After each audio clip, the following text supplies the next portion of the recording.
Space race. In the 20th century, a competition for spaceflight supremacy between Cold War rivals, the Soviet Union and USA.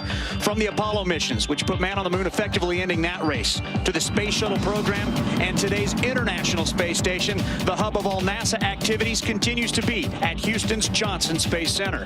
But Texas' largest city still loves competition. At Royal Purple Raceway, just east of downtown, is the space and place for the Lucas Oil Drag Racing Series. Sea-level conditions allow these land-based rockets to produce numbers out of this world. Today, the space race is in Space City, Houston, Texas.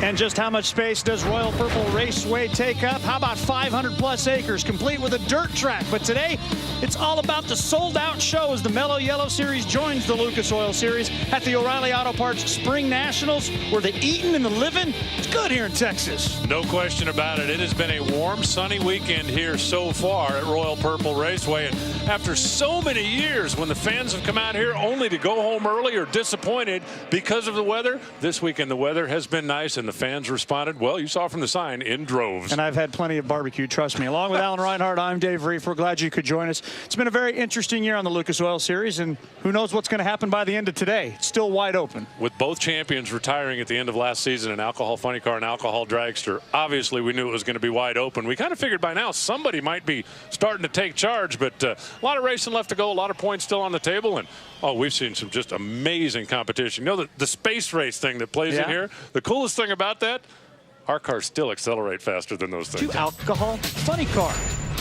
We begin with Jay Payne, who's got 6 wins here at Royal Purple Raceway. 3 in dragster, 3 in funny car. Todd Vinny's in the opposite lane. Jay Payne is not going to get 7 today. You saw him get way over out of the groove. He had 2 choices: take his foot off the gas or knock down the foam blocks. On behalf of Bob Brockmeyer, Jay, thank you for making the right decision. Bob Brockmeyer's the guy that has to replace those foam blocks. Plus, if you hit on one of those blocks, you probably have to hear about it from your wife, Shelly.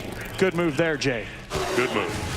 Annie Whiteley qualified in the #1 spot. And those of you that have been following us for a while may remember last season when Frank Manzo retired, he said Annie Whiteley has the car and the team to win the championship. I'm not sure Todd Vinny would agree with that. Seems to be one of those situations, though, that just with continued opportunity in the seat, that's what it's going to take for Annie. Learn how to win. How about her sister Anita, who last night in Top Dragster had a 000 perfect light. In round number 1, she did lose in round number 2. And you mentioned Marty Nilstein. Didn't he at one point in time drive that Permatex car for Jay Blake? It's like 6 degrees. Yeah, concentric circles everywhere. All we got to do is figure Kevin Bacon in here somewhere. Well, probably wouldn't be too hard. So now the cars begin to make their way toward 3-stage.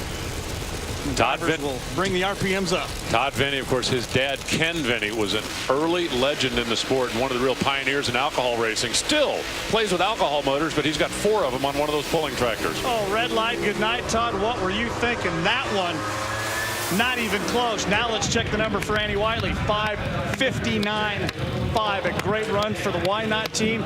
Todd, -198. That's almost 2 tenths. Too quick.